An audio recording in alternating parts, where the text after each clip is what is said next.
نحمدک یا مجیب کل سائل والصلاة والسلام علی سید الانبیاء والمرسلین اما بعد فاعوذ باللہ من الشیطان الرجیم بسم اللہ الرحمن الرحیم قال اللہ تبارک وتعالی فی القرآن المجید والفرقان الحمید فی شان حبیبہ علیہ الصلاۃ والتسلیم ان اللہ وملائکتہ یصلون علی النبی یا ایہا الذین آمنوا صلوا علیہ وسلموا تسلیما۔ تمام احباب صلاۃ والسلام پیش کریں۔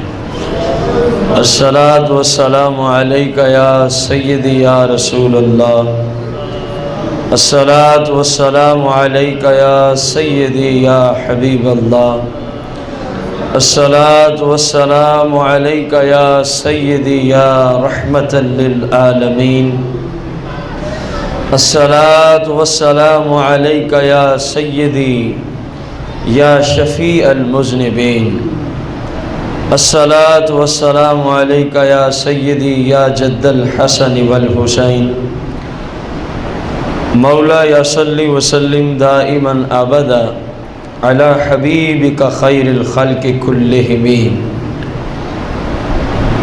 قال اللہ تبارک وتعالی فی القرآن المجید والفرقان الحمید ووجدک ضالا فہدا۔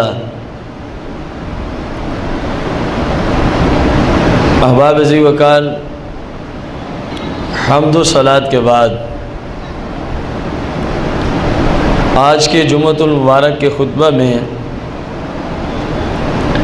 علم غیب کی قسط نمبر 9 ہے۔ علم غیب قسط نمبر 9۔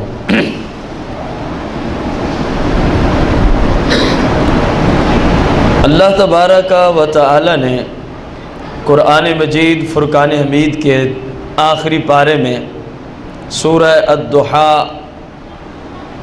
آیت نمبر 6 کے اندر ارشاد فرمایا، آیت نمبر 7 میں ارشاد فرمایا وَوَجَدَكَ ضَالًّا فَهَدَى۔ اس آیت میں بہت سارے لوگ اس کا ترجمہ کرتے ہوئے گمراہ ہو گئے۔ اس آیت کا بہت سارے لوگ ترجمہ کرتے ہوئے کیا ہو گئے؟ گمراہ ہو گئے، بے دین ہو گئے، بد مذہب ہو گئے۔ معاذ اللہ ثم معاذ اللہ۔ اب کچھ لوگوں نے اس کا ترجمہ کیا ہے، یہ میں آپ کو عرض کر دوں بس اتنا ہی کہ یا رسول اللہ کہنے والے اہل سنت یا جو پیچھے عربی مفسرین گزرے ہیں، ان کے علاوہ جن لوگوں نے کیا میں وہ عرض کر رہا ہوں۔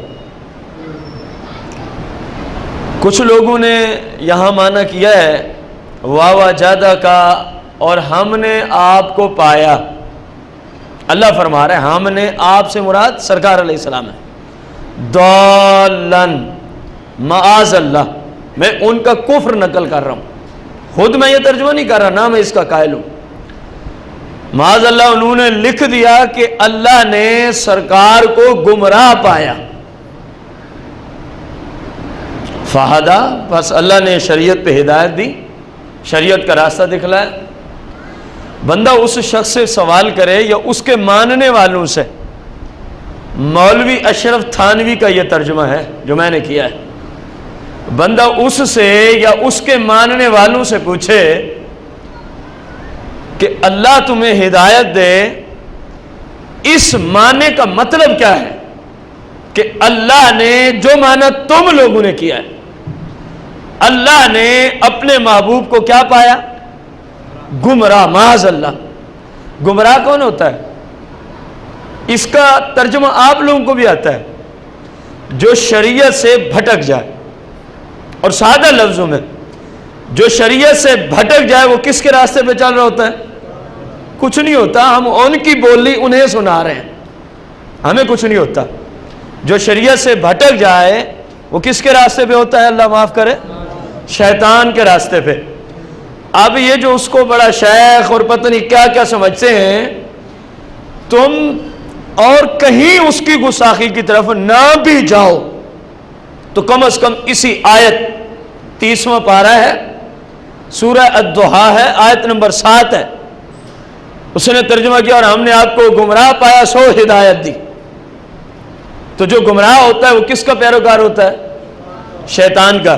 گویا معاذ اللہ ان لوگوں نے یہ غلط ترجمہ کر کے سرکار کو کس کا پیروکار بتا دیا؟ ہم عرض کریں گے، ہمارے سامنے یہ تفسیر کبیر ہے، عربی مفسرین میں سے اس شخص کا بڑا رتبہ اور مقام ہے، امام فخر الدین رازی رضی اللہ تعالیٰ عنہ کا۔ ہم اس کا معنی جو مسلمانوں کے ہاں ہے وہ بھی عرض کریں گے، اور اسی سے ہی تو ہمارا وہ مسئلہ نکلنا ہے، علم غیب والا، کیونکہ قسط نمبر 9 علم غیب کی ہے نا۔ یہ اس لیے عرض کر رہے ہیں کہ بعض بھائیوں کے گھروں میں ان کے ترجمے موجود ہیں، کم از کم کچھ خیال کریں، کچھ سوچیں کہ جن لوگوں نے سرکار علیہ السلام کی اتنی بڑی گستاخیاں کی، کیونکہ قرآن جو عربی میں قرآن ہے، لفظ قرآن، اللہ نے ان کی حفاظت کا خود ذمہ لیا ہے۔ قرآن کے لفظوں میں کوئی بندہ تبدیلی نہیں کر سکتا، کیونکہ ترجمے کا اس نے اپنے ذمہ حفاظت کا ذمہ لیا نہیں ہے، اس لیے لوگوں نے ترجمے میں ڈنڈیاں ماری ہیں۔ ترجمے میں کیا ماری ہیں؟ جس طرح دل میں آیا اسی طرح گستاخیاں کی، لیکن انہیں اس بات کی شاید سمجھ نہ تھی، بے شعورے تھے کہ ہم جو کر رہے ہیں، اللہ نے ایسے لوگ بھی تو دنیا میں پیدا کیے ہیں جو ان آیات کا صحیح معنی بھی کر کے دنیا سے چلے گئے، اتنے اندھے ہوئے گستاخیاں کرنے میں کہ اس بات کا لحاظ بھی نہ رکھا کہ ہم جن کی پاؤں کی خاک کے برابر نہیں ہیں علم کی دنیا میں، تفسیر قرآن کی دنیا میں، ان لوگوں نے ترجمہ کچھ اور کیا اور ہم کچھ اور کر رہے ہیں، اتنا بھی نہ ان کی عقل میں آیا۔ جو شخص اس آیت کا اس سے ملتا جلتا ترجمہ کرتا ہے وہ بد مذہب ہے، وہ گمراہ ہے، بے دین ہے، اس شخص کا اسلام کے ساتھ کوئی تعلق نہیں ہے۔ میں آپ کو عرض کروں، تفسیر کبیر ہے، اس کا جز 31واں ہے، 31ویں جز کے صفحہ 197 پر اسی آیت کے تحت امام فخر الدین رازی رضی اللہ تعالیٰ عنہ فرماتے ہیں وَأَمَّا الْجَمْهُورُ مِنَ الْعُلَمَاءِ فَقَدْ اتَّفَقُوا عَلَىٰ أَنَّهُ عَلَيْهِ السَّلَامُ مَا كَفَرَ بِاللَّهِ لَحْظَةً وَاحِدَةً۔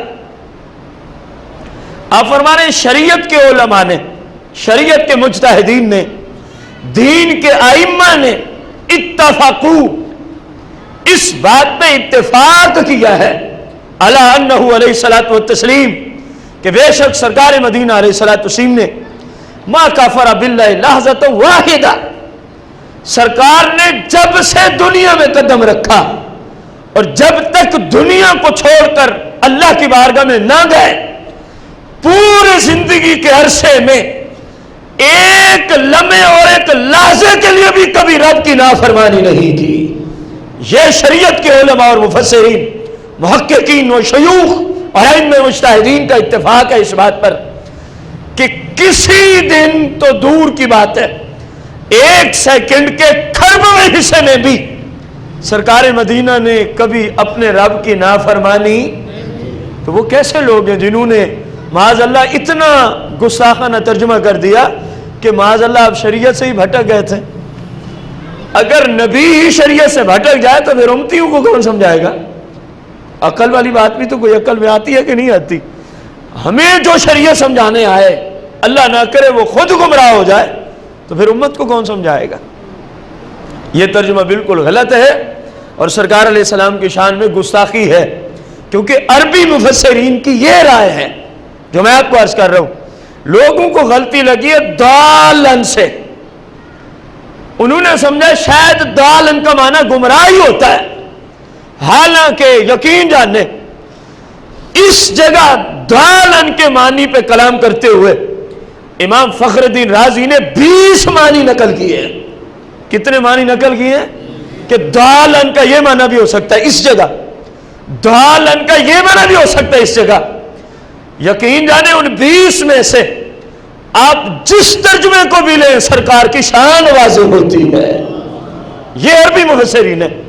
یہ وہ شخص ہے جس کو اللہ نے اتنا قرآن کا علم دیا ہے. قرآن مجید کی عربی زبان میں تفسیر اس نے 32 جزوں پہ لکھی ہے. ان 32 میں سے 31ویں جز پہ ہم کلام کر رہے ہیں. یہ امام فخر الدین رازی رضی اللہ تعالیٰ عنہ کی وہ مقدس تفسیر ہے. اس کی زیارت کریں کیونکہ ایسی مقدس تفسیروں کو زیارت کرنا بہت زیادہ ثواب کا عامل ہے. اس تفسیر میں امام فخر الدین رازی نے اس آیت کے تحت دعالن کے کتنے معنی بیان کیے؟ ان میں سے جس معنی کو لے لیں مسلمان یقین جانے سرکار کی شان ہی واضح ہوتی ہے. اور وہ کس قدر ظالم ہیں جنہوں نے صرف ایک معنی بیان کیا، اور اگر بندہ اسی پہ ایمان رکھے تو بندے کا ایمان برباد ہو جاتا ہے، بندہ اسلام سے خارج ہو جاتا ہے. کیوں؟ جس نے یہ لکھا وَوَجَدَكَ ضَالًا فَهَدَىٰ، ہم نے آپ کو معاذ اللہ گمراہ پایا، سو ہدایت دی. تو جس نے اتنا اعتقاد رکھ لیا کہ میرا نبی گمراہ ہے وہ کافر ہوا کہ نہ ہوا؟ تو جس لا علم اور جاہل شخص نے یا پیسوں کے بل بوتے پر ایک ترجمہ کیا اس کو ماننے والا کفر میں جا پہنچتا ہے، تو کرنے والے کی اپنے ایمان کی کیا حالت ہوگی؟ غور کرے. جس نے جو ترجمہ کیا اگر ہم اس کو مان لیں تو ماننے والا اسلام سے کیا ہو جاتا ہے؟ بولیں تو صحیح یار، خارج. جو اس کے ترجمے کو مان لے وہ اسلام سے کیا ہے؟ تو جس نے یہ ترجمہ کر دیا اور کئی سالوں سے وہی ترجمہ چھپ رہا ہے، غور کرنے میری بات پہ، جس نے یہ ترجمہ کیا اور جو جان بوجھ کر اس گستاخانہ ترجمے کو چھاپ رہے ہیں اور جان بوجھ کر پھر اس کو بیچتے ہیں اور جو اس کو خریدتے ہیں، یقین جانے اس میں بہت سارے لوگ آئیں گے. صرف مکتبے کا مالک نہیں آتا، جو اس کی کمپوزنگ کرتے ہیں وہ بھی اس میں آتے ہیں. بہت سارے لوگ اس کو پھر چیک کرنے والے بھی اس میں آتے ہیں. پھر جس مکتبے پہ جا کے یہ بکتا ہے وہ بھی آتے ہیں، اور جو اس گستاخانہ ترجمے کو خرید کے گھر میں لاتے ہیں وہ بھی اس فتوے کی ذات میں آتے ہیں. اور فتویٰ کیا ہے؟ لوگوں نے یہ مانا کیا کہ سرکار شریعت سے کیا ہو گئے؟ معاذ اللہ گمراہ ہو گئے. شیطان کی پیروی کی سرکار نے، معاذ اللہ ثم معاذ اللہ. کسی بھائی کو میری بات پر اعتراض ہو، میں کہہ رہا ہوں مولوی اشرف تھانوی کے ترجمے کو اٹھا لیں، پوری دنیا نے اس کا ترجمہ کسی جگہ سے لے لیں اور سورہ الضحیٰ آیت نمبر 7 میں جائیں، اس نے یہی ترجمہ کیا ہے، ہم نے آپ کو گمراہ پایا سو شریعت کی طرف ہدایت دے دی. اب خود فیصلہ کرے یہی اسلام ہے؟ جس اسلام کا بانی ہی گمراہ ہو جائے، بندہ ان سے پوچھے تمہارے یہاں شریعت کیسے بنتی ہے؟ شریعت کس چیز کا نام ہے؟ شریعت کا بانی کون ہے؟ تو جواب کیا آئے گا؟ سرکار دو عالم علیہ الصلوۃ والتسلیم اس شریعت کے موجد بھی ہیں، اس شریعت کے بانی بھی ہیں، آپ شارع علیہ السلام ہیں. تو جس شریعت کا بانی ہی گمراہ ہو تو اس شریعت کے لے آنے کا کوئی فائدہ رہتا پیچھے؟ میں امام فخر الدین رازی رضی اللہ تعالیٰ عنہ کے 20 معنی میں سے فقط ایک معنی اپنے اس مسئلہ علم غیب کے متعلق عرض کروں گا، اور آپ ان 20 میں سے جس کو بھی لے لیں تو سرکار کی شان واضح ہوتی ہے. ایک معنی میں بیان کرنے چلا ہوں، دیکھنا آپ کا ایمان کس طرح تر و تازہ ہوتا ہے، مزید تازگی پاتا ہے. امام فخر الدین رازی دعالن کا معنی کرتے ہوئے تیسرا معنی بیان کرتے ہیں وثالثھا، اور دعالن کا فرمایا یہ معنی بھی ہو سکتا ہے اس جگہ. وہ کیا ہے؟ ما روی مرفوعا انہ علیہ الصلوۃ والتسلیم، سرکار علیہ السلام سے مرفوع حدیث میں، یعنی اس کی سند سرکار تک پہنچی ہوئی ہے. مرفوع حدیث وہ ہوتی ہے مرفوعاً سرکار سے روایت ہے، قال دللت عن جدی عبد المطلب، سرکار فرماتے ہیں میں بچپن کی عالم میں تھا، چھوٹی عمر تھی میری، میں اپنے دادا جان جناب عبد المطلب رضی اللہ تعالیٰ عنہ کے ساتھ مکہ شریف کی وادیوں میں تھا. اللہ کا کرنا ایسا ہوا کہ میں اپنے دادا سے بچھڑ گیا. دیکھیں سرکار فرما رہے ہیں کہ کسی سے جدا ہو جانا،